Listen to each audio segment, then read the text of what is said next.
Quando nós falamos de transformação hoje, nós estamos falando de transformação digital, transformação tecnológica, transformação social, cultural, ambiental, geopolítica, ágil, adaptativa, até epidemiológica.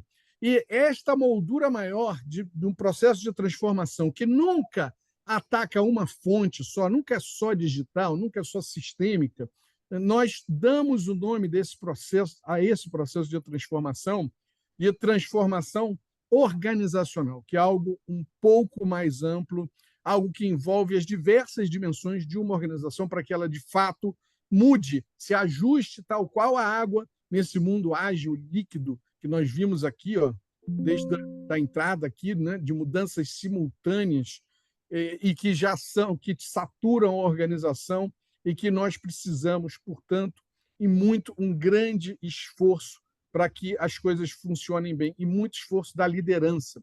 Agora, notem que interessante, né?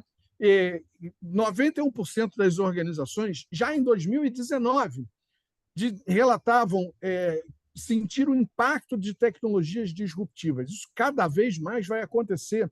E olha que em 2019 não se falava tanto em inteligência artificial como nós estamos vendo hoje, que é quase que uma nova revolução dentro da transformação digital. Entretanto, apesar deste contexto, nós ainda não somos muito bons em implementar essas mudanças. Esse estudo de 2021 do Boston Consulting Group nos mostra que 70% das transformações fracassam.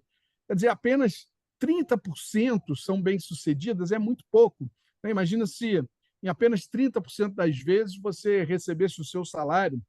Imagine um acionista de uma organização, o C-level de uma organização, olhando para um investimento, né, total, CAPEX total de 100 milhões de dólares, por exemplo, já sabendo que 70% ou 70 milhões de dólares não trarão os benefícios esperados, né? E ainda nesse estudo, observando ou tentando identificar as fontes e alternativas para que as coisas funcionem melhor ou adequadamente, eles concluíram que existem 6 fatores que podem ampliar, se conjugados, a taxa de sucesso para 80%. Claro que isso é uma média, em algumas organizações vai passar de 90%, né? Mas o mais interessante é perceber que desses 6 fatores, 3 estão ligados à tecnologia, mas 3 estão ligados ao lado humano da transformação. E é isso que nós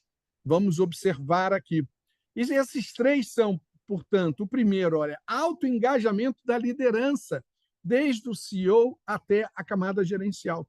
Nós estamos falando de gente que precisa dos seus líderes, né? De lideranças que precisam ser ativas para que esta transformação, de fato, seja concretizada e seja bem-sucedida.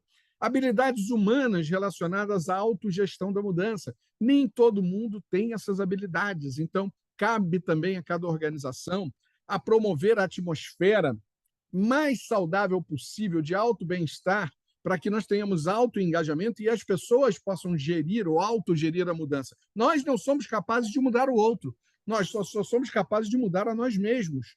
Mas nós temos sim, perdão, a responsabilidade de criar essa atmosfera para que as pessoas possam autogerir a mudança, tenham um mínimo de condições de serem bem-sucedidas num processo de transformação.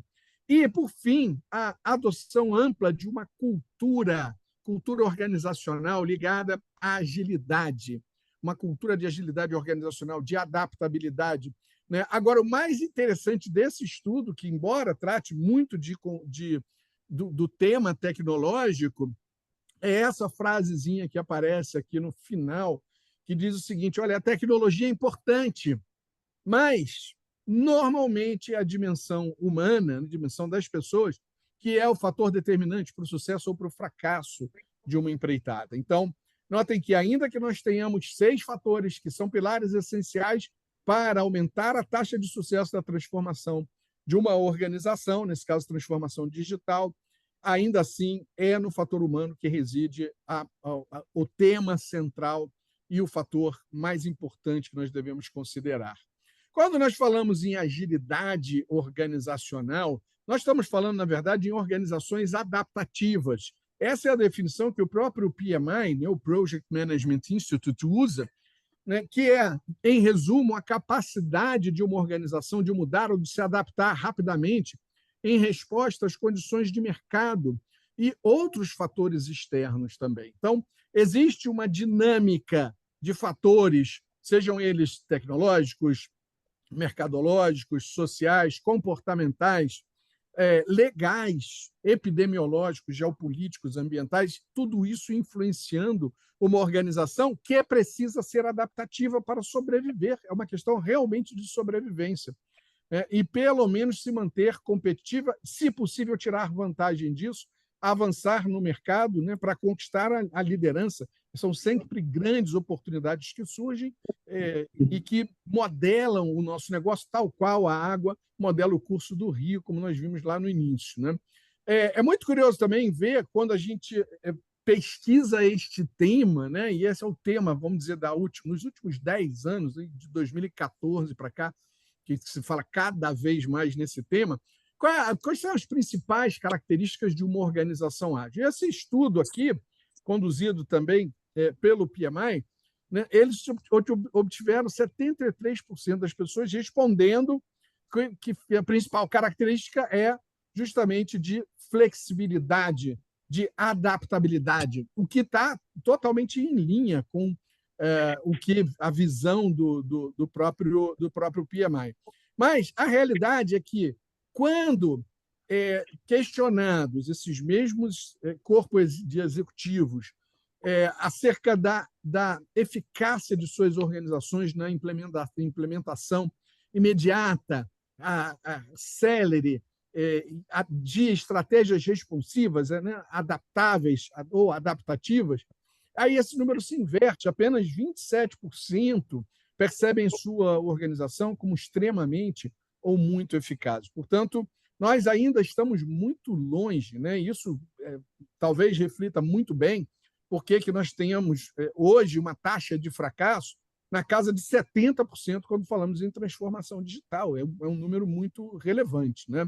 Então, há um grande desafio para criar uma cultura de mudança, de adaptabilidade. É sempre muito mais fácil falar desse assunto do que conseguir, de fato. Mudanças culturais são as mais complexas, as que demoram mais tempo para serem consolidadas numa organização. Então, vejam esse número aqui. 94% dos executivos relatam os desafios, né? Que não é fácil você criar uma cultura de mudança, uma organização que seja altamente resiliente a todas essas pressões externas, que seja até mais do que resiliente, né? Que seja antifrágil, que seja capaz de aprender com cada pressão que ela sofre, na sua resposta, né? Do ponto de vista de resiliência, ela se tornar cada vez mais adequada a conviver neste ambiente de transformação contínua que nós vivemos atualmente. Então, quando a gente fala de cultura, formar uma cultura, é necessário pensar em uma abordagem um pouco mais ampla. E a própria história do HUCMI, do Human Change Management Institute, ele nasceu com uma visão de formação de gestores de mudanças, que, é claro, é uma figura muito importante, porque domina metodologia, ferramentas, boas práticas, quem está o tempo todo ligado no processo de mudança. Porém, isto apenas não é suficiente. O que nós percebemos é que uma cultura adaptativa ela vai precisar permear todas as camadas de uma estrutura organizacional, tocar no topo da pirâmide com as lideranças da mudança, passando por aqueles que fazem a gestão da mudança, mas também criar um corpo de colaboradores que estejam mais abertos às mudanças. E isso faz muita diferença. O nosso foco aqui está justamente em formar líderes de mudanças. Alguns de vocês talvez já atuem como líderes de mudanças e estão aqui para ouvir um pouco mais sobre essas boas práticas e se aprofundar um pouco mais no tema. Outros de vocês talvez sejam gestores de mudanças e sintam a necessidade de ter alguma base para preparar melhor os seus líderes de mudança. Aliás, isso é uma coisa que a gente ouve com muita frequência, né? Dos nossos alunos, dos nossos clientes, dos nossos sócios, dos nossos parceiros. As mudanças, elas normalmente começam a ser desenhadas, pelo menos do ponto de vista macro, lá no planejamento estratégico. Mas é sempre bom lembrar que plano é um conjunto de intenções. Nenhum plano muda nada. O que muda é transformar essas intenções em ações. E isso se dá através da estruturação do seu portfólio de programas e projetos. Isso é transformar uma estratégia em algo vivo, em algo que seja virtuoso, auspicioso, trazendo valor, vantagem competitiva, diferenciais novos, resultado para a organização. Entretanto, notem que coisa interessante. Quando nós olhamos para esse estudo aqui, que trata do engajamento das lideranças, né, versus a implementação da estratégia, chega-se à conclusão que o principal motivo para o sucesso de uma iniciativa estratégica é o engajamento e o suporte, ou seja, o trabalho ativo das lideranças.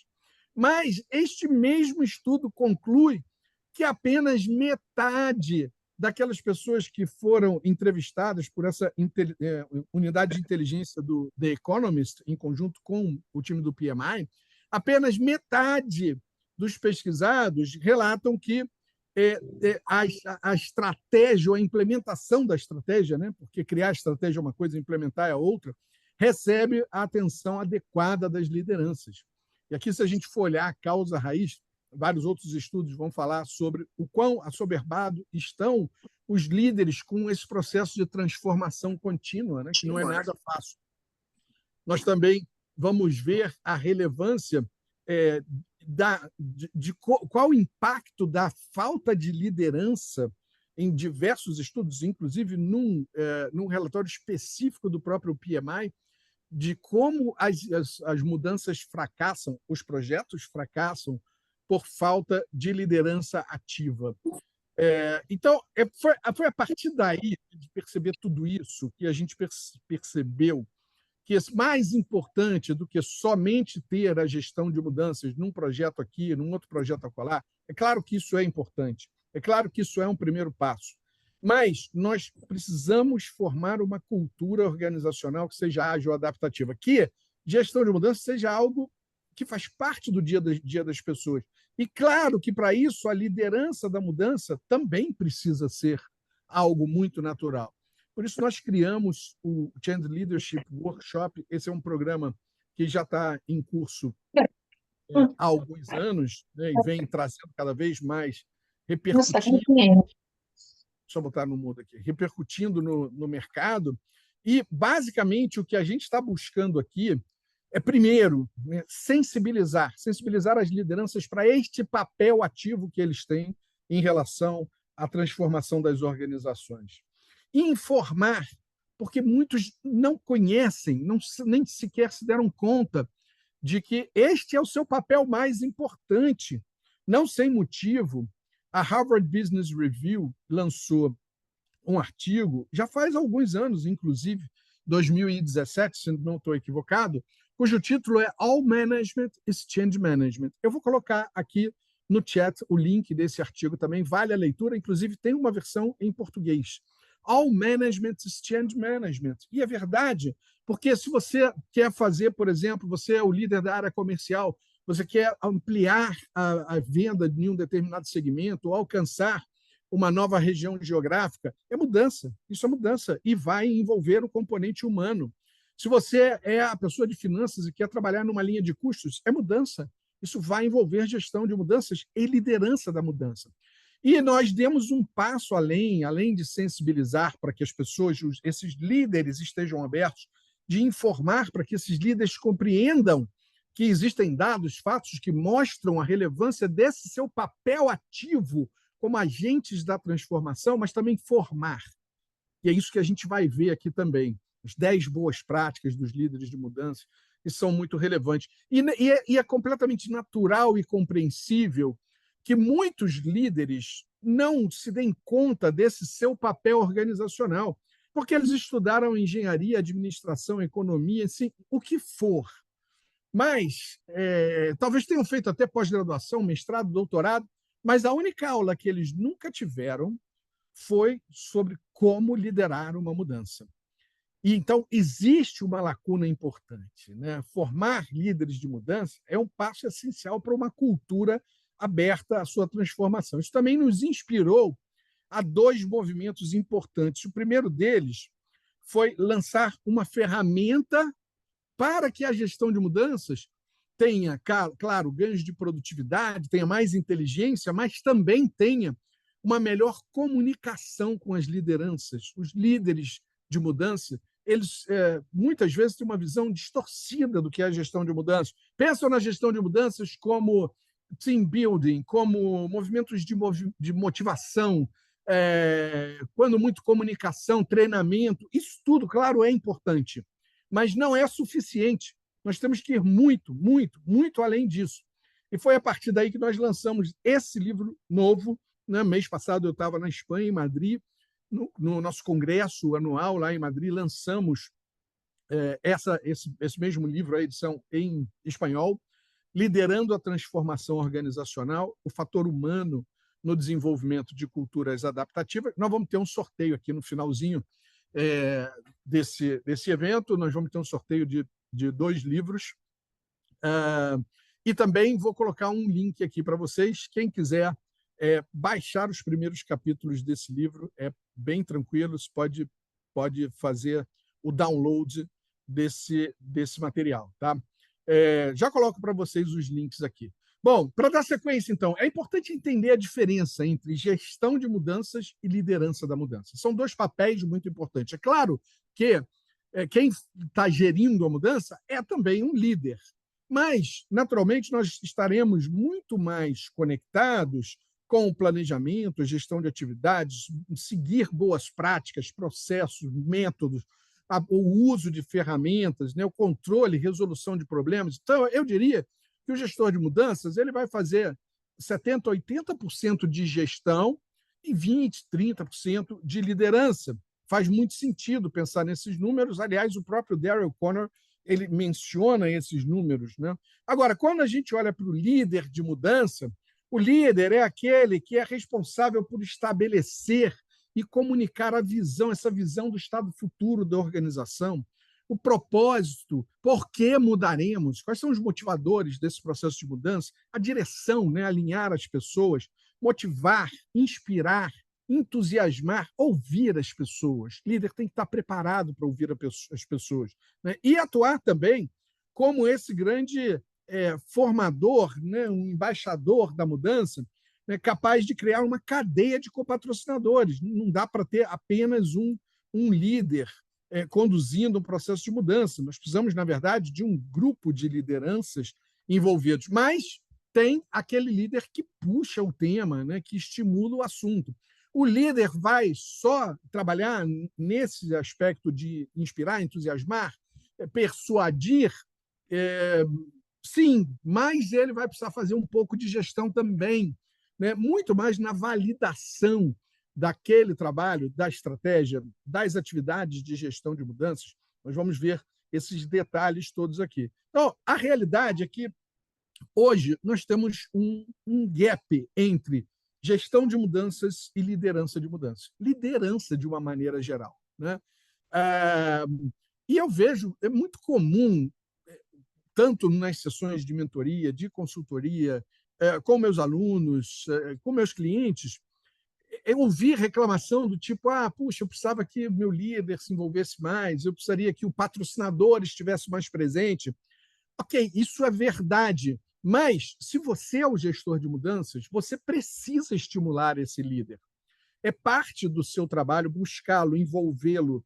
É parte do seu trabalho mostrar até a relevância do papel que esse líder tem para o sucesso da transformação organizacional. Então, é preciso preencher esse gap entre gestão e liderança das mudanças. E, para isso, aqui tem vários movimentos que a gente pode fazer. Um deles é esse aqui, que começa com a sensibilização, a informação, a formação dos líderes de mudança. Aqui nós estamos vendo o Change Leadership Workshop, uma versão um pouco mais curta, porque, na verdade, esse é um produto do A2CMI de formação, que aí dá um certificado e acesso ao HCMBOK Tools, que é importante para que esses líderes possam acompanhar as atividades de gestão de mudanças no seu idioma. E, normalmente, é comum ver, por exemplo, gestores de mudança que vão lá interagir com as lideranças e falam: olha, teve um workshop e acho que a gente aumentou o engajamento e o nível de motivação está bom, mas o idioma dos líderes é esse aqui, ó. Ele quer olhar um cockpit management, ele quer ter um dashboard do mapa de stakeholders, ele quer olhar para números, dados, fatos, evidências concretas. Como é que nós estamos fazendo do plano de gestão de antagonismo, do plano de gestão de engajamento, quanto da execução do plano de comunicação, de impactos organizacionais, de indicadores. Ele pode ser indicadores de prontidão para a mudança, indicadores de sustentação da mudança. Nós estamos falando de dados e fatos, como, por exemplo, comunicação com clientes VIP do atacado. Isso aqui é negócio. Mas, ao mesmo tempo, se nós não tivermos feito uma comunicação adequada das mudanças, nós não temos prontidão para implementar a mudança. Se implementar a mudança sem essa devida comunicação, provavelmente você vai perder alguns clientes que são muito importantes para a sua organização. E dentre vários indicadores que poderíamos explorar aqui. Mas fato é que falar o idioma das lideranças é um primeiro passo muito importante, porque este gap, muitas vezes, é cheio de ruídos, de uma distorção perceptiva do que é gestão de mudança. Até a gente usa, né, como uma brincadeira, mas é uma brincadeira séria. Muitos líderes dizem que gestão de mudança é abraçar árvores, né, porque as coisas do universo humano, às vezes, são pouco tangíveis. Mas não necessariamente. Vejam aqui, ó, um cockpit management como esse aqui. Claro, você pode montar com planilhas Excel, você pode fazer gráficos com planilha Excel, mas se você tiver uma ferramenta automatizada, você já sabe que vai ser muito mais fácil a sua vida. Então, desde esse momento aqui, eu já convido aqueles que foram alunos do H2CMI a qualquer momento, em qualquer treinamento, têm acesso gratuito ao HCMBOK Tools a partir do primeiro acesso. Aqueles que não foram, que quiserem fazer um free trial, têm a possibilidade de fazê-lo durante 30 dias, acompanhar. Então, eu vou colocar 3 links aqui, e já vou adiantar que eu vou colocar um link aqui, está aí no chat, 3 links que são importantes, de uma ferramenta também importantíssima que nós vamos falar, que é o HCMBOK Canvas, que faz parte desse conjunto. Canvas é um modelo muito interessante para comunicação, para apresentação, por exemplo, do seu plano estratégico de gestão de mudanças. O segundo link aqui é para baixar os primeiros capítulos do livro. Aguenta aí que você pode ser sorteado e pode receber seu livro físico, impresso, inclusive, na sua casa. E o terceiro é para quem não foi aluno do H2CMI. Se quiser fazer o free trial, entra lá, você tem 30 dias para se divertir com o HCMBOK Tools e ver todo esse potencial de geração de gráficos, dados, fatos, que faz muito bem a liderança da mudança, transforma a gestão de mudanças de algo intangível e subjetivo para algo concreto, né, na visão desses líderes que geralmente têm um pensamento mais analítico. Vamos falar de 7 princípios para a liderança da mudança que são bastante importantes. Os líderes precisam conhecer esses princípios, que para nós são mais, para quem é de gestão de mudança, são mais facilmente compreendidos, mas claro que você tendo uma literatura que embasa isso ajuda muito, né? E o primeiro é que as mudanças organizacionais são resultados de mudanças humanas. Você, claro que pode ter uma mudança de natureza impositiva, a vida tem mudanças de natureza impositiva, para as quais só nos resta a adaptação. Por exemplo, pandemia. Ninguém escolheu viver a pandemia, ninguém escolheu viver um lockdown, mas foi algo que aconteceu, algo que impossível de ser evitado. Agora, quando nós olhamos para dentro das organizações, aí nós precisamos entender que uma mudança realmente só se consolida se as pessoas mudarem junto, mudar com as pessoas, mudar através das pessoas e não apesar das pessoas. Quantas vezes esses fracassos que nós vimos em vários benchmarks aí são relacionados à dimensão humana, justamente. Né? Nós vimos ali, a tecnologia é importante, mas é a dimensão humana que normalmente é o fator determinante do sucesso. Isso num estudo do Boston Consulting Group 2021, está bastante recente. Nós, portanto, trabalhamos sempre para ter alto engajamento. Os líderes precisam apoiar as ações de engajamento. Mas também compreendemos que resistências são naturais. Isso faz parte do ser humano. E que os antagonistas, aqueles que jogam contra a mudança, pelo menos durante um período do projeto, até que assimilem esse processo de mudança, eles não são necessariamente pessoas mais. Pode ser, é claro, né? Em todo lado você tem pessoas boas e pessoas mais, mas o antagonista, por definição, é uma pessoa que está em sofrimento com o processo de mudança. Ela se sente inadequada, ela vê risco, ela encontra barreiras que são muito ruins para ela. Então, quando nós falamos de mudança, todos vocês devem conhecer a curva da mudança da doutora Kubler-Ross, e que a gente sabe que isso aqui é uma curva com vários estágios. Né? O problema é que muita gente acampa aqui, ó, nesse vale, né? No vale da depressão, no vale do desespero. E aqui a gestão de mudança, aqui a liderança da mudança tem um papel muito importante de persuasão, de motivação, de entusiasmo, de inspirar as pessoas para que elas consigam se enxergar nesse estado futuro da organização e entrar nesse estado de aceitação da mudança, que é o que nós queremos.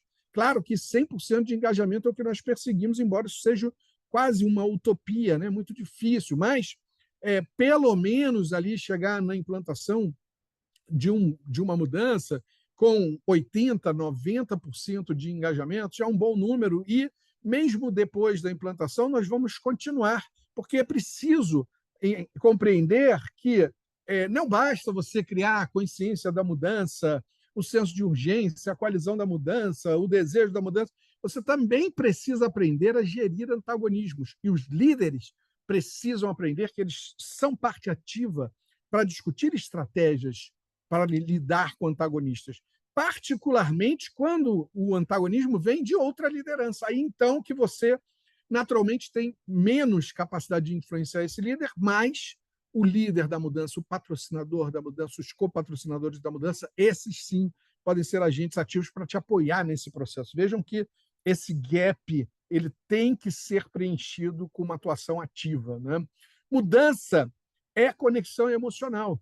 Nós mudamos, claro, temos que compreender o lado lógico da mudança, mas é o lado psicológico, né? É o lado das emoções que nos conecta com algo, que nos faz colocar o nosso DNA, ter uma percepção de pertencimento, de fazer parte. Para isso, nós temos várias boas práticas importantes.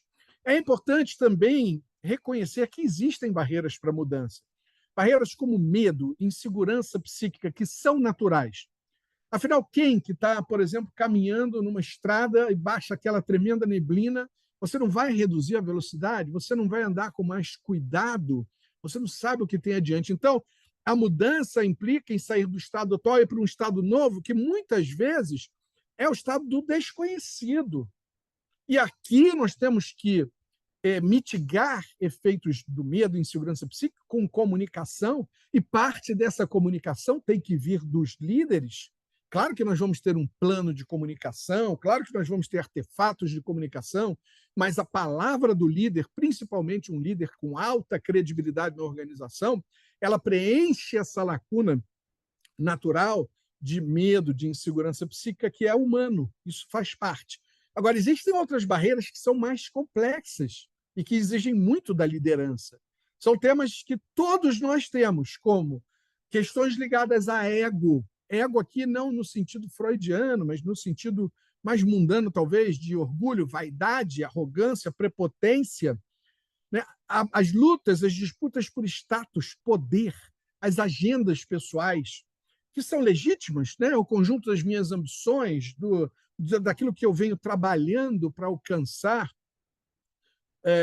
no futuro da minha carreira, e que muitas vezes a mudança vem a confrontar essa agenda pessoal, que é oculta, né? Não é declarada, mas há um conflito e isso fomenta antagonismo entre os nossos stakeholders. Nós precisamos conhecer esses eventos aqui naturais, são barreiras para a mudança, para que a gente tenha estratégias de como lidar com isso. Tá? Outra barreira muito importante que nós temos que reconhecer é que é normal para o ser humano perceber tudo que ele vai perder com uma mudança e só depois ele perceber os benefícios que ele terá com a mudança. E, por vezes, gente, esses benefícios estão claros para mim, estão claros para você, mas não estão claros para quem está sofrendo o impacto dessas mudanças, que muitas vezes são sensacionais, mas vão ser percebidas com o tempo, porque a mudança ela precisa de humanização, ela precisa de atitude empática. E aqui, atitude empática, né, com a escuta ativa, que são duas coisas que conjugadas, né, são quase que a mesma, né, um par do qual assim, a gente não pode dissociar. Né? Escuta ativa, ela precisa ser empática por definição, porque a dor de cada um com o processo de mudança pertence a cada um. Você não é capaz de sentir a dor de um ser humano que está sofrendo com o processo de mudança, qualquer que seja ele. Imaginemos uma seguinte situação. Eu convido vocês para virem aqui na minha casa, vamos fazer um churrasco aqui em Teresópolis, e aí eu sirvo aqui uma salada verde de entrada. Né? E, de repente, uma pessoa começa a ter uma crise de ansiedade, batimento cardíaco acelerado, ela começa a sentir ali um mal-estar tremendo, e a parte que você não sabe, e talvez nem ela saiba, é que ela sofre de laxanofobia. Laxanofobia é uma fobia, é um medo completamente irracional em relação às folhas verdes aqui, uma alface. Né? Você pode imaginar alguém ter fobia de uma alface? Sim, existe isso, chama-se laxanofobia, ou de uma folhinha de hortelã, ou o que seja. Porque ser humano é ser complexo. Nós não nascemos com manual, mas se nós nascêssemos, seria um manual por pessoa. E mais, esse manual seria reescrito várias vezes ao longo de nossas vidas, porque a gente também está em constante processo de mudança. Falar de comunicação em gestão de mudança é quase que redundante, né? Mas a mensagem que eu quero deixar aqui como princípio básico é que o silêncio comunica, e nós precisamos muitas vezes dizer isso para os líderes de mudança, e os líderes de mudança muitas vezes precisam entender que quando nós começamos a falar do processo de mudança lá no planejamento estratégico, que a gente está pensando em implementar isso aqui, estamos estudando determinado tema, mudar isso ou aquilo, a mudança já começou. O projeto pode não ter começado, mas a mudança começou porque as pessoas já estão processando a mudança. As pessoas já têm um olhar para a mudança. Algumas pessoas já estão cavando trincheiras, já estão minando o campo, botando arame farpado, estão se preparando para o aspecto negativo da mudança. Então, você não pode se comunicar pelo silêncio. Ao contrário, você precisa falar das mudanças, até para humanizá-las, para dar transparência, para eliminar a insegurança psíquica, porque se você não se comunicar, alguém vai se comunicar por você. E esse é o pior tipo de comunicação. É a comunicação que nós não conseguimos gerir. Ela vai ser disparada via rádio WhatsApp, alguns chamam de rádio corredor, dependendo do estado aqui no Brasil, alguns chamam de rádio peão. Até em espanhol, ela é rádio passillo, o passilho, dependendo do sotaque, é rádio corredor. Enfim, silêncio nunca. Né? Criar essa consciência que mudança não é um evento. Gente, nós temos um projeto aqui que vai implementar mudanças. Essa implementação é dia 31 de julho. Então tá bom. Então, dia 31 está tudo implantado, né? A organização mudou? Não. A data de implantação do projeto é um evento, mas a mudança é uma jornada. E, por vezes, é difícil, como nós vimos ali na curva de Kubler-Ross, né, que precisa de tempo, de sustentação, de apoio. Portanto, as lideranças precisam conhecer esse princípio, até para saberem que essa é uma boa prática que eles terão, que é um papel ativo, pós-implementação, precisam continuar apoiando aquelas pessoas que ainda não estão no estado de engajamento que nós necessitamos. Lembrar dos estudos do professor Everett Rogers, que nos mostra que a população pode facilmente ser dividida em um grupo de innovators, de early adopters, né? Vai dar mais ou menos, aí depende da cultura, depende da geração, mas vai dar mais ou menos uns 15%. Aí você tem uma grande maioria ali no meio, uma que apoia a mudança mais cedo, né? Está mais aberto para a mudança, mas tem os retardatários.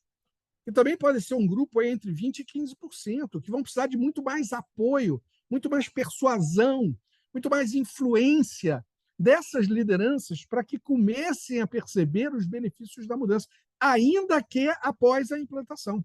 Muitas vezes só após a implantação, diga-se de passagem. Tá? E aqui a gente entra num conjunto de boas práticas. Boas práticas. Claro que quando a gente fala de gestão de mudanças, ou de mudanças organizacionais, nós temos boas práticas, nós temos metodologia, nós temos ferramentas.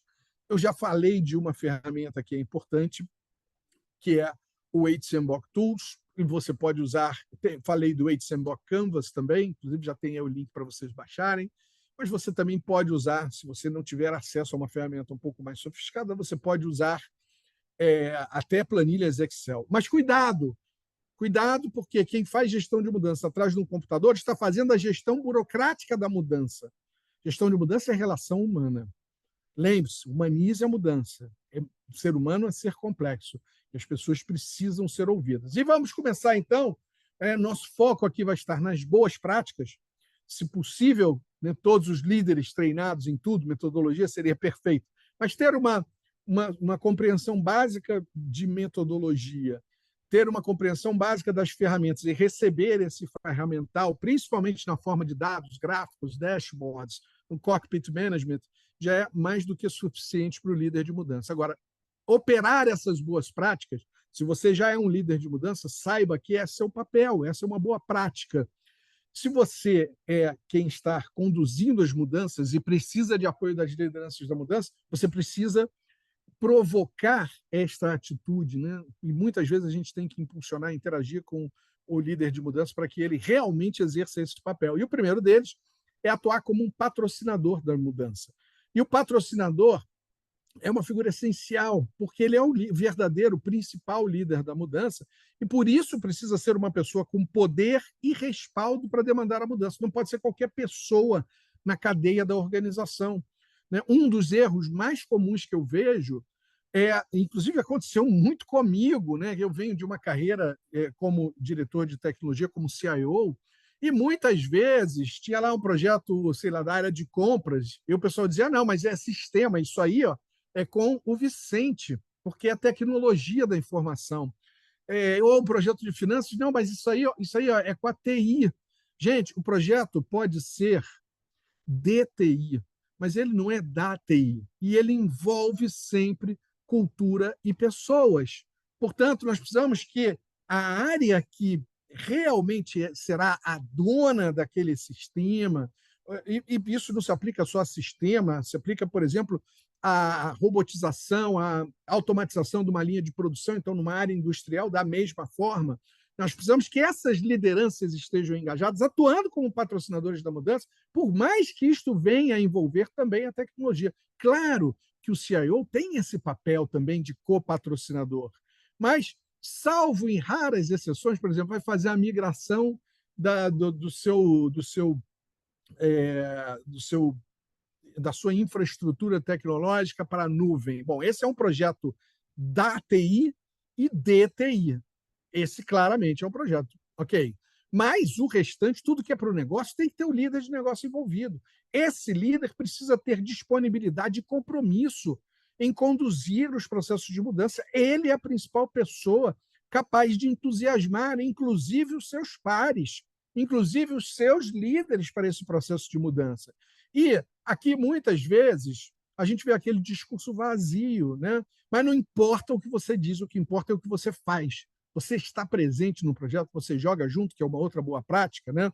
Você está atuando para formar uma rede de copatrocinadores, persuadindo, vendendo a mudança, falando constantemente do propósito da mudança, falando da visão do estado futuro dessa organização. Então, é seu papel entusiasmar, motivar, inspirar as pessoas. As pessoas se conectam com aquilo que as inspira. Mudança se dá na instância emocional. Então, essa participação faz muita diferença, né? Assim como também ter o líder como um agente intensivo, né, de comunicação. E aí, a gente aqui tem que relembrar o brilhante trabalho do Simon Sinek, nesse livro Start with Why, né? Aqui a gente só faz um ajuste no Golden Circle que o Simon Sinek propõe para o mundo das relações humanas. A gente começa com o propósito, lógico, né? Por que mudaremos? Numa segunda camada, nós vamos falar o que mudaremos. E numa terceira camada, nós vamos falar como mudaremos. Esse é o espectro da boa comunicação, e este é um papel importantíssimo. Falar da visão do estado futuro da organização, para manter o alinhamento dos stakeholders, e falar do propósito. Então, começar essa comunicação é básica, é essencial. Você pode comunicar, você pode usar um monte de artefatos para fazer essa comunicação, ótimo, excelente. Faça também, mas não abra mão dessa comunicação que vem do líder, porque ela tem um elemento de persuasão, dado que esse líder é uma pessoa com poder, com respaldo, com autoridade para demandar a mudança. Então, se essa comunicação vem desse líder, ela já é persuasiva por definição. Tá? Comunicação, gente, é o problema número 1 dos projetos. 86% dos gerentes de projetos relatam isso. Acho que 14% não sabem que comunicação é o problema número 1 da maioria dos projetos. E por isso que comunicação é algo contínuo. Contínuo. Não dá para você fazer um comunicado hoje e esperar, não, porque tem o cronograma de comunicação, daqui a 15 dias vai sair a newsletter. Não. Comunicação, gente, é intensa. Né? E nós estamos falando de comunicar a evolução das mudanças. E muitas vezes você vai ter, por exemplo, lá o evento de kickoff. Né? Aí o kickoff, lançamento do projeto. Você precisa ajudar o seu líder. Ele não sabe o que ele tem que falar. Ele não sabe o que você espera dele se ele não estiver preparado, não tiver passado aqui por um processo de formação desse, de capacitação, desenvolvimento de competência como líder de transformação de uma organização. Ele não sabe nem o que ele tem que fazer.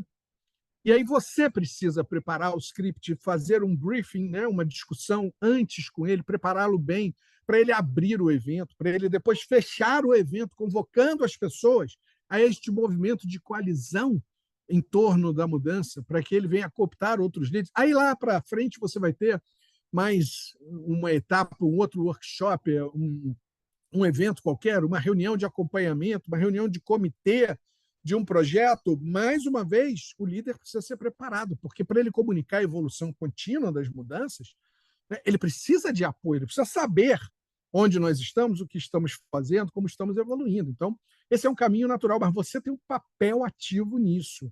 Você que é gestor de mudança, você que é líder já sabe, né? Mas você que é gestor de mudança tem que provocar, sair do campo talvez de desconforto com a liderança para não, eu vou criar o conforto com a liderança, vou envolver a minha liderança nisso, tá? E sempre lembrar que ouvir é parte da comunicação. É possível que alguns de vocês aqui tenham feito o curso de oratória, comunicação eloquente, comunicação persuasiva, mas poucas pessoas, talvez só os que vêm da área de ciências sociais, psicólogos, antropólogos, estejam acostumados a ouvir, e ouvir é parte da comunicação. Ouvir é um ato de engajamento por si só. Você convida um stakeholder para almoçar, ou para tomar um café, ou para uma conversa sobre a mudança, e você tem que falar muito pouco. Talvez fazer algumas perguntas. Como você está se sentindo em relação à mudança? Como é que você está vendo a mudança? Pedir recomendações. As pessoas se sentem lisonjeadas com isso.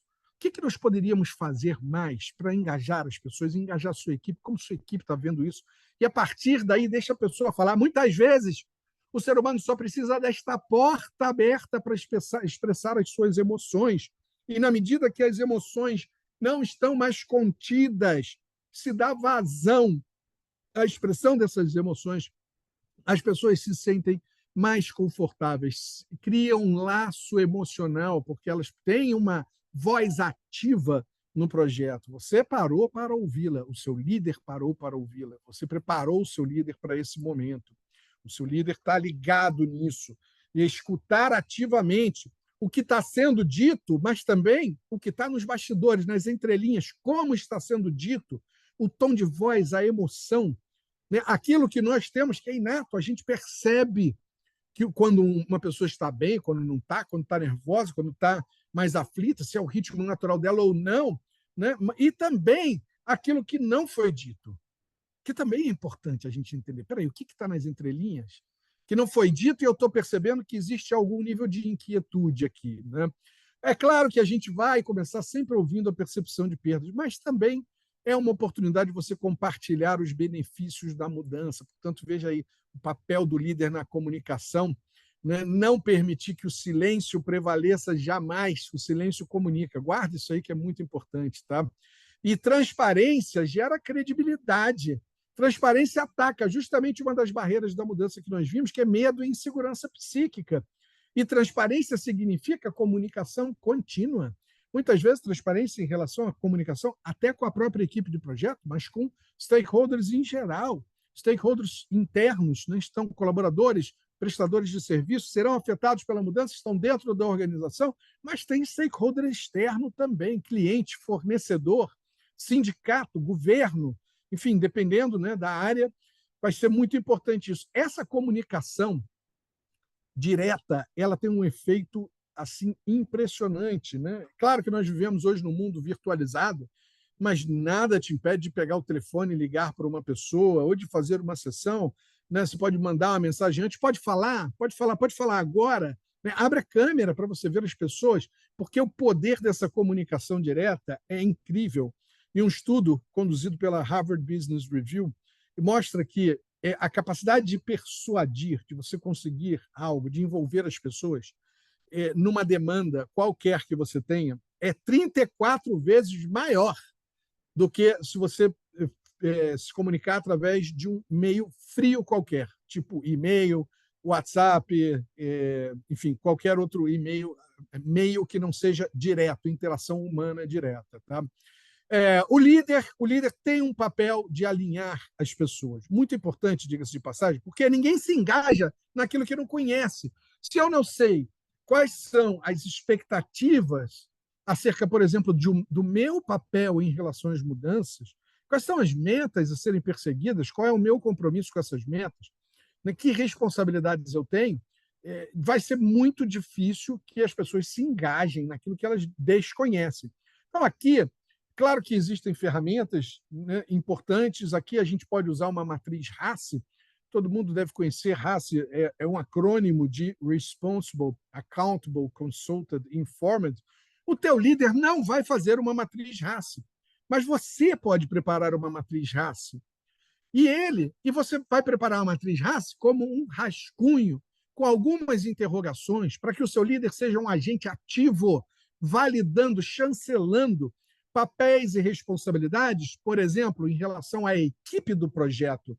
Mas não se esqueça que se o seu projeto vai introduzir alguma mudança, seja de, por exemplo, departamentos que vão ser reorganizados, funções que saem de uma área, vão para outra, ou áreas novas que são criadas, novos papéis e responsabilidades existirão, então você também, durante a execução do projeto, na medida em que você tem um desenho conceitual, que você tem uma melhor definição desses papéis e responsabilidades, você vai criar aí uma RACI, por exemplo, para produção, quer dizer, pós-implantação.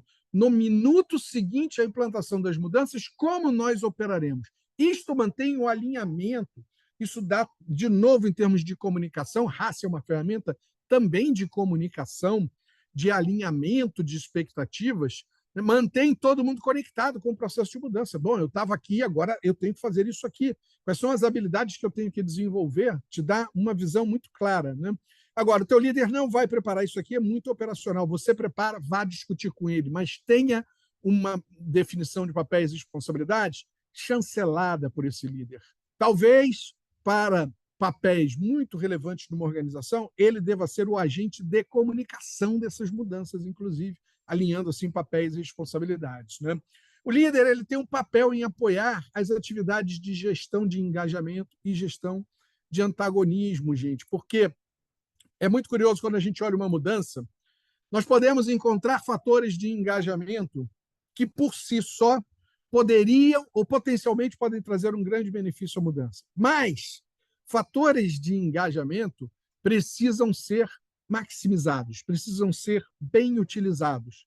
Porque se você não os utilizar, por exemplo, eles terão um efeito muito baixo no engajamento das pessoas. O contrário já é completamente diferentes. Os fatores de antagonismo, só por existirem, eles já geram antagonismo. Você nem precisa fazer nada, você vai ter que ter ações, aí sim, né? As pessoas elas vão sentir as mudanças de diferentes formas. Então, eu posso, num processo de mudança, por exemplo, me sentir perfeitamente confortável e meu engajamento vai ser muito natural. Mas você pode sentir a força dos fatores de antagonismo com um poder de influência no seu humor, na sua adesão à mudança, no seu nível de engajamento, muito mais contundente do que eu.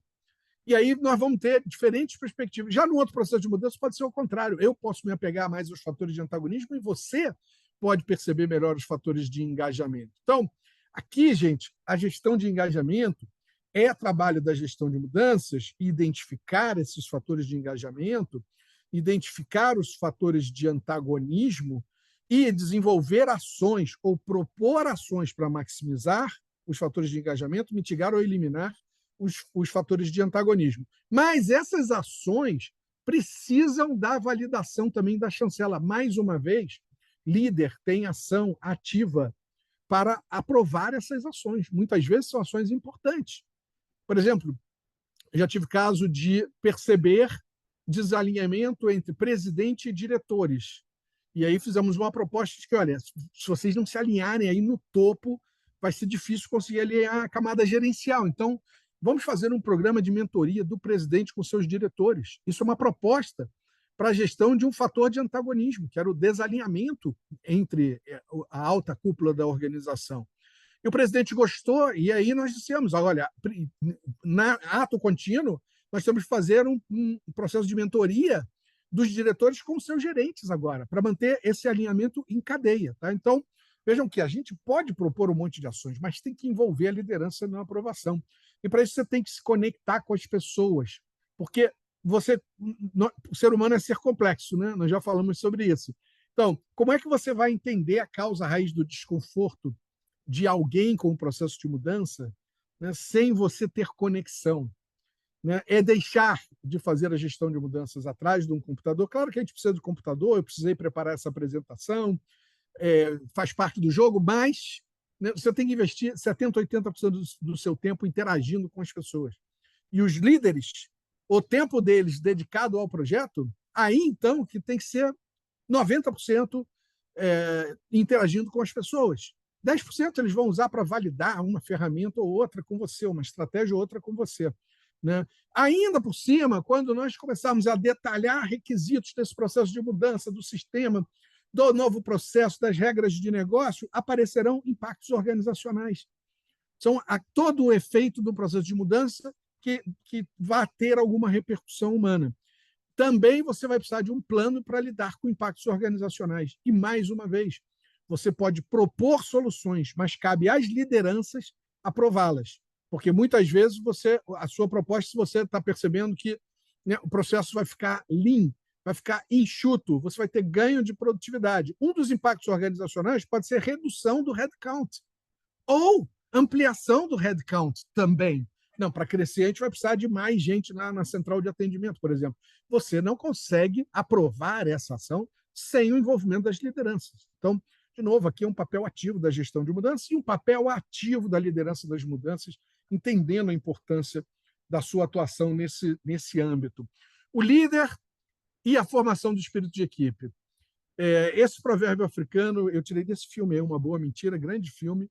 No finalzinho do filme, o filme começa e termina na África, aparece isso aí, ó, para ir rápido, vá sozinho, para ir longe, vá acompanhado. O líder, gente, não existe espírito de equipe sem liderança. Líder, ele pode ser um líder formal, pode ser até o líder situacional, mas ele tem um impacto enorme na formação do espírito de equipe. E nós precisamos desse líder inspirando as pessoas para que elas caminhem. O espírito de equipe demanda alinhamento, demanda persuasão, demanda estímulo contínuo. Vamos ver um filme aqui rapidinho de como uma pessoa, né, no meio de desconhecidos, é capaz de influenciar o ambiente e mudar completamente a atmosfera desse ambiente. Dá uma olhada nisso.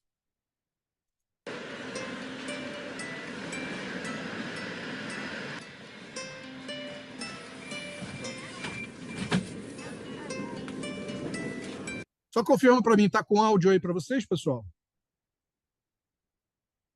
Sim ou não? Sim. Tá. Joia, joia, joia. Obrigado.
Pois é, não, até eu já vi esse vídeo tantas vezes, eu continuo rindo dele, eu acho super interessante, gente. A capacidade de contagiar que o ser humano tem, o ser humano entusiasmado. Imagine um líder entusiasmado, a capacidade que ele tem de mobilizar todo um corpo funcional, os colaboradores, o time de projeto, mas também os stakeholders que estão lá fora, que serão afetados pelo projeto, para que se unam em torno dessa causa. É isso que nós vimos aqui, né? De uma ação simples. Eu estou colocando aí mais algumas coisas para vocês no chat, um convite para vocês. Rir é Contagioso é o nome do filme. Eu coloquei aí um convite agora para vocês seguirem a nossa página, a nossa company page no LinkedIn. É lá que vocês sempre verão esses eventos que estão acontecendo. Temos vários eventos. Vamos ter já estou anunciando em primeira mão aqui, um congresso esse ano, vai ser latino-americano, então vai ter muita coisa em espanhol. Tá? O Linktree também é uma boa maneira de acompanhar. E tem ainda aqui o texto que eu comentei com vocês da Harvard Business Review, All Management is Change Management. É um bom texto para você provocar o seu líder, por exemplo. Né? Aí vai lá, imprime e bota em cima da mesa dele. Né? Diga que é da Harvard Business Review, o nome já traz por si só uma etiqueta de valor. Depois senta com ele e pergunta o que ele achou do texto, como ele se vê em relação a isso. Você vai formando o líder de mudança dessa maneira. Se você já é um líder de mudança, leia o texto, porque realmente é muito interessante. Tá? O líder como protagonista de processos participativos. Gente, claro que eu já comentei aqui que existem mudanças na vida que são impositivas, mas nas organizações, embora as organizações não sejam democráticas, e não podem ser porque se tornariam anárquicas, ninguém vai perguntar a você o que você acha que a gente deve implementar SAP, ou você acha que deve ser Oracle, ou você acha que deve ser TOTUS. Isso não vai acontecer. Essa decisão é uma decisão estratégica, envolvendo diferentes dimensões do negócio, mas ainda assim você pode conduzir o processo de mudança de maneira participativa, ouvindo as pessoas. Porque quando você o faz de maneira impositiva, nós estamos falando daquelas organizações onde não há espaço para participação. Não tem nada de humano aqui. Manda quem pode, obedece quem tem juízo. Há apenas uma casta de privilegiados capazes de tomar decisões ou de criar algo. Né? E o efeito disso é o que nós chamamos de presenteísmo na psicologia organizacional. Né? Ou seja, o seu corpo está presente, mas a alma está longe. Né? Presenteísmo é um mal terrível para as organizações. Gente, a alma vem de ânima, aquilo que anima, aquilo que dá vida, aquilo que faz com que as pessoas estejam entusiasmadas, estejam conectadas, engajadas. E como fenômeno natural, você vai ter a produtividade repetitiva. Eu estou comprometido apenas em produzir aquilo básico que me pediram. Né? Se eu descobrir melhores maneiras de ser produtivo, de desenvolver algo, eu vou ficar na minha, porque não tem espaço para colaboração, para participação. Por outro lado, quando você lança a mão de processos participativos, Nós estamos falando de levar em conta o fator humano, o espírito de equipe. Você vai ter uma repercussão muito positiva no engajamento das pessoas e vai alcançar a produtividade criativa, que é o que nós queremos. Se nós descobrimos que o poder de criação é diretamente proporcional à quantidade de pessoas envolvidas num processo, porque nós vamos co-criar, naturalmente nós temos uma fonte inesgotável de ideias. E quem é que vai entender melhor de como apertar um parafuso? É o diretor ou é o cara que está no campo todo dia apertando parafuso? Quem é que entende melhor de como interagir, de abordar o cliente? Aquele que está com o balcão, com a barriga no balcão ali o dia inteiro, ou no telefone, falando com o cliente, ou é o diretor de marketing comercial? Então, essa é uma visão muito importante, porque processos participativos são extremamente virtuosos. Eles enriquecem o resultado, porque você tem diferentes perspectivas, eles são inclusivos e geram uma relação de pertencimento. Se eu estou participando, isto aí, ó, essa mudança tem o meu DNA. Se tem o meu DNA, eu crio uma conexão emocional. É bonita por definição. É minha também. Você nunca viu uma pessoa postar no Instagram a foto do seu filho, do seu gatinho, do seu cachorro, dizendo: olha que feinho. Não, você nunca verá. É sempre lindo, né? Embora às vezes não seja, mas é lindo aos olhos do dono, do pai, do tutor, do tio, daquele que tem uma relação emocional afetiva. É isso que nós queremos criar com processos participativos. Resultados excepcionais e alto engajamento das pessoas. O líder, ele precisa ser o principal elemento de estímulo à cocriação. E aqui, cuidado, eu não estou falando da criatividade individual, eu estou falando da criatividade coletiva, esse potencial maior, que não deixa de ser um processo participativo, que também nos leva a engajar as pessoas e alcançar resultados extraordinários. Mas isso não é muito comum para o ser humano adulto. Eu pergunto a vocês, coloca aí no chat para mim, dá um oi, quem se acha uma pessoa altamente criativa? Altamente criativa. É só colocar, só diga eu. Oi, oi, aqui estou. Eu já vou colocar o meu aqui, porque eu me acho uma pessoa altamente criativa. Eu, Vicente Gonçalves, está aqui. Joia. Estou vendo aí Fábio também, Silvana, show, bacana. Patrícia, Arthur, sensacional. Obrigado, pessoal. Bom, eu acho que, na verdade, muita gente fica intimidado com o altamente criativo, acha que vem aqui alguma pegadinha, alguma coisa. Não é isso não, gente. Na verdade, isso aqui é ciência. Isso aqui foi um estudo conduzido pela Beth Jarman e o George Land. Embora faça alguns anos, eu acredito que ele seja bastante atual, pelo que a gente pode observar do comportamento humano, que nos mostra, através de assessments que foram aplicados, inclusive assessments que já tinham sido utilizados na seleção de profissionais da NASA, que crianças até 5 anos de idade, 98% das crianças até 5 anos de idade podem ser consideradas altamente criativas. Aí, na verdade, se você não botou um eu também, ou você é muito azarado para estar nesses 2% aqui que tem algum probleminha, né? Ou então você nasceu com mais de 5 anos de idade. Como eu não acredito que você seja tão azarado assim, ou que você nasceu com mais de 5 anos de idade, você um dia foi uma criança, uma pessoa altamente criativa. Agora vejam que este grupo de crianças foi acompanhado até os 10 anos e esse número cai abruptamente aqui, justamente nós estamos entrando na idade escolar, cada vez aprendendo mais. Aos 15 anos esse número desaba e quando a gente pega adultos aí, nós estamos falando de apenas 2% da população adulta ser considerada altamente criativa, ou seja, dar respostas criativas nesse tipo de assessment. Nota que interessante, né? Porque qual é o fenômeno que está por trás disso? Tem uma pesquisadora chamada Teresa Amabile, e essa pesquisadora ela estuda basicamente isso, é de Harvard também, ela estuda basicamente esse fenômeno.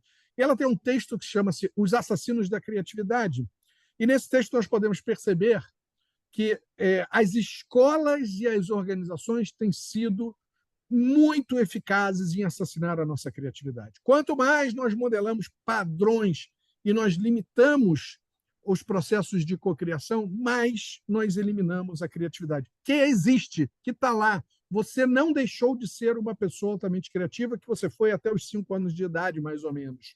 Você só não está usando todo o seu potencial criativo. Por isso que o líder tem um papel tão relevante. Você, como gestor de mudanças, sabe disso. O líder precisa ser despertado para isso. Num ambiente que permita debates, colaboração, que as pessoas tenham liberdade para expressar as suas ideias. O próprio ambiente físico inspirador, o estímulo das lideranças, as lideranças provocando reações criativas das pessoas, fóruns de discussão, grupos focais, grupos para brainstorming, para geração de ideias novas, né? E as pessoas precisam ter confiança de que suas ideias não serão ridicularizadas. Mais uma vez, a atitude das lideranças, né? Assim como um ambiente de ludicidade, de bom humor, de aprender com o fracasso, não ter medo do fracasso. Não existe fracasso, só existe aprendizagem. Se nós elaboramos uma hipótese e ela não foi bem sucedida, nós aprendemos com essa hipótese. É neste entorno aqui que a criatividade, como uma competência humana, dada esses estímulos corretos, que você, como arquiteto da mudança, vai estimular, vai trazer o seu líder para essa jogada, você que é o líder de mudança, vai provocar o seu gestor de mudança a criar esse ambiente, a participar, a provocar os stakeholders, né, para que nós tenhamos ideias diferentes. Mas nós viemos a quebrar paradigmas, para que nós venhamos a gerar ideias que possam configurar uma inovação. Então, muitas vezes eu vejo projetos que, na verdade, são praticamente um upgrade tecnológico. Você está fazendo a mesma coisa com uma nova tecnologia, mas ficou apegado ao passado, ficou preso no status quo, na nostalgia. Claro que nem tudo que é criativo é inovador, mas tudo que é inovador nasceu da criatividade humana.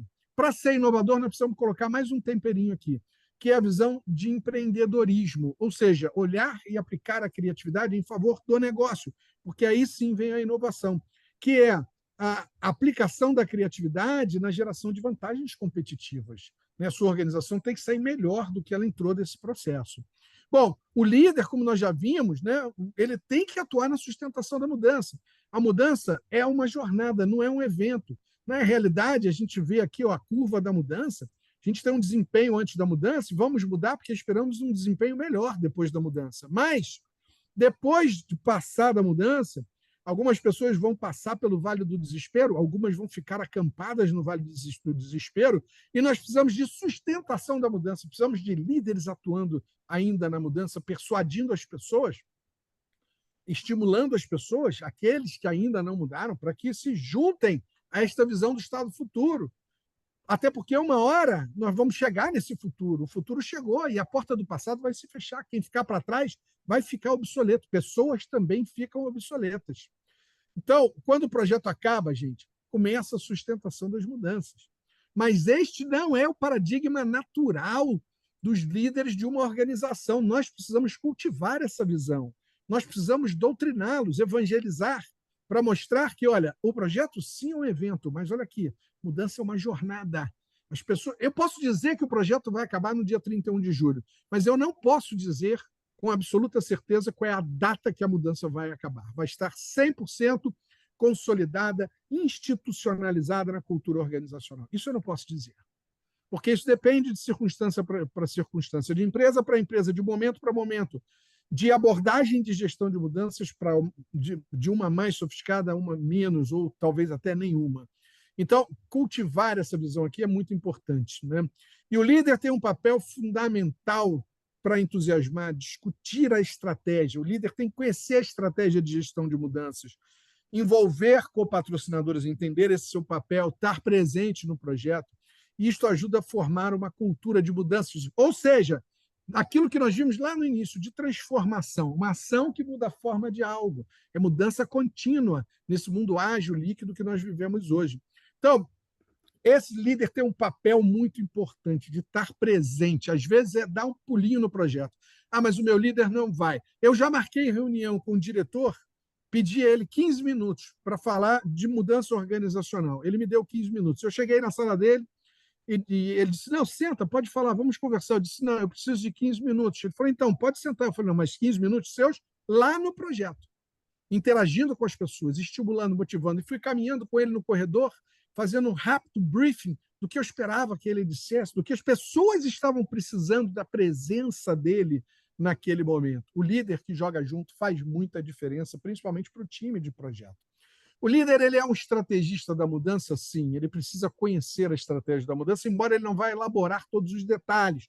Você vai discutir estratégia de patrocínio, a visão do Estado futuro, ele deve trazer, claro, mas propósito e objetivo você pode construir junto ou detalhar em conjunto com ele. Metas, métricas, né? Como é que nós vamos medir essas metas?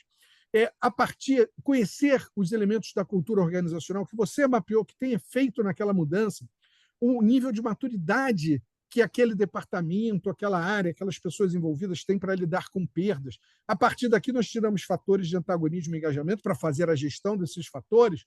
Vamos construir um mapa de stakeholders, definição de papéis e responsabilidades, o planejamento de comunicação, o modelo de governança desse projeto, a estrutura organizacional. Esse líder tem que estar inserido numa camada de comitê executivo, comitê diretor, steering committee, o nome que você queira dar, mas uma alçada de decisão estratégica em relação ao projeto. Claro que existem elementos mais táticos e operacionais, como o plano de ação, o planejamento de kickoff, o orçamento, o mapa de riscos inerentes ao fator humano, e sempre declare a sua estratégia de sustentação da mudança, que o líder vai aprovar. Ele é um estrategista, então ele já aprovou, ele entende que tem sustentação da mudança. Gente, o líder, você como líder, você é coautor dessa estratégia. No mínimo, você é o aprovador dessa estratégia. Então, portanto, você precisa conhecê-la. E, para isso, nós, profissionais de gestão de mudanças, precisamos aprender a falar o idioma desses profissionais, que se dá muito com base em dados, em fatos, como nós vimos no Cockpit Management, indicadores, dashboards, mas o modelo Canvas também é muito útil. Eu coloquei aí para vocês no chat um link para vocês baixarem o Weizenbock Canvas, que é uma ferramenta editável. Né? Aqui, esse modelo Canvas, ele resume bastante bem o que é a nossa estratégia de gestão de mudanças, tratando desses elementos que nós vimos aqui, desde expectativas, metas, estrutura organizacional, o nível de confiança da equipe do projeto, na organização, nos seus líderes, né? Fatores de antagonismo, de engajamento, enfim, né? O plano de comunicação. Aqui tem vários elementos. Baixa lá o Weizenbock Canvas e edita do jeito que você precisar. Ele vai ser útil para você em algum momento da sua carreira, se você está lidando com mudança, seja você líder ou gestor de mudanças. Tá? Bom, eu tenho ouvido e lamento muito, né, isso, algumas pessoas dizendo que não é bom ter plano, porque se você tiver um plano, você vai ficar apegado ao plano, e aí, como a vida é dinâmica, as coisas mudam, as organizações têm que ser adaptativas, então é melhor não ter um plano. Gente, pelo amor de Deus, ser adaptativo depende de você, não do plano. Você sendo adaptativo, você vai ajustar o plano, a sua estratégia, de acordo com o andar das coisas, na medida em que a dinâmica de gestão de mudanças vai pedir esses ajustes naturais. Então, é importante ter uma estratégia, tal qual é importante você entrar num avião e saber qual é a rota que você vai seguir, você ter uma visão, por exemplo, de previsão climática ou de alternativas, né, se você tiver que fazer um pouso fora de uma região que estava planejada anteriormente, você tem que ter contingência, você tem que ter gestão de risco, você tem que ter um plano de voo.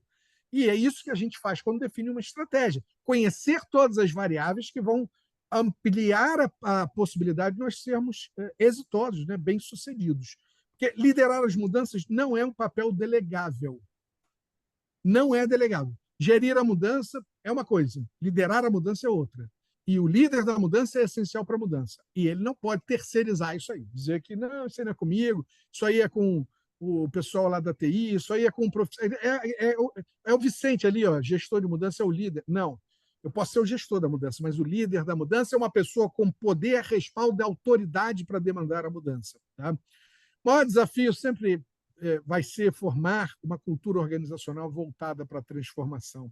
E isso, né, por incrível que pareça, gente, introduzir essa cultura de transformação organizacional, de empresa resiliente, adaptativa, é uma mudança e exige gestão e liderança da mudança também. Essa é uma jornada para você colocar isso dentro de uma cultura organizacional. Eu gosto muito, isso aqui é um mantra para o HUCMI, essa visão de Human Change Management, né, de gerir a mudança e humanizá-la. é pensar a mudança do ponto de vista das pessoas envolvidas, sabendo que resistências são naturais, elas vão existir. É humano, ser humano é ser complexo, temos barreiras para mudança, é natural. Todos nós, um dia, já resistimos a alguma mudança em nossas vidas, né? Mas nós trabalhamos para garantir que essas resistências naturais não causem impactos nos objetivos planejados. Porque projetos transformam intenções estratégicas em ações que precisam ser eficazes, que têm objetivos a serem perseguidos. E sem eles será muito difícil você alcançar o sucesso. Gente, um workshop ele é um estímulo de sensibilização, de informação e de formação. Mas criar uma cultura de liderança da mudança exige estímulos subsequentes. Para que esse tema se consolide na cultura organizacional, o que nós recomendamos? Nós temos como prática, e nós trabalhamos em vários clientes assim, que você dê longevidade ao tema. Então, faz workshop, né, sei lá, em janeiro, a partir de fevereiro, você vai separar meia hora por quinzena, 40 minutos, uma hora por quinzena. Vai definir um tema que hoje, por exemplo, estaria aqui no nosso livro, né? Esse é um guia para você implementar a liderança da mudança.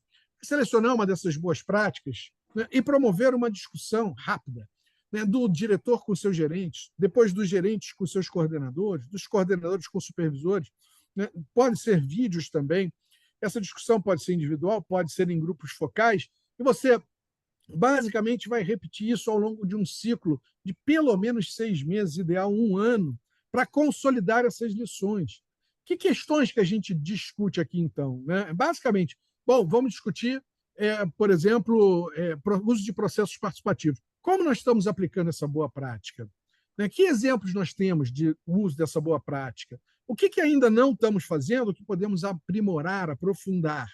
E aí você vai desenhar um plano de ação rapidinho, de 3 coisas: o que, quando, quem, como, 3 itenzinhos, que na próxima sessão, daqui a 15 dias, você vai começar falando disso. E claro que se os gerentes estão na presença do seu diretor, eles vão querer mostrar que eles fizeram, que eles estão adotando isso. Aos poucos vai fazendo parte da atitude natural de liderança das mudanças na organização. Então, existe um conjunto de princípios, de boas práticas, e que precisa ser colocado em marcha.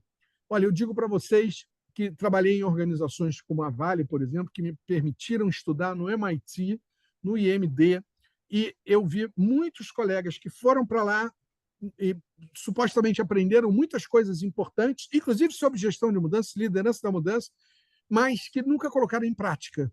Por quê? Porque você precisa de ações subsequentes, de estímulo subsequente para consolidar esse processo de novo modelo de liderança das mudanças nas organizações. Bem, pessoal, isso era o que eu queria compartilhar com vocês aqui. Estamos bem no nosso horário, temos tempo ainda para conversar, para discutir. Eu vou abrir a câmera agora, vou dar um pausar.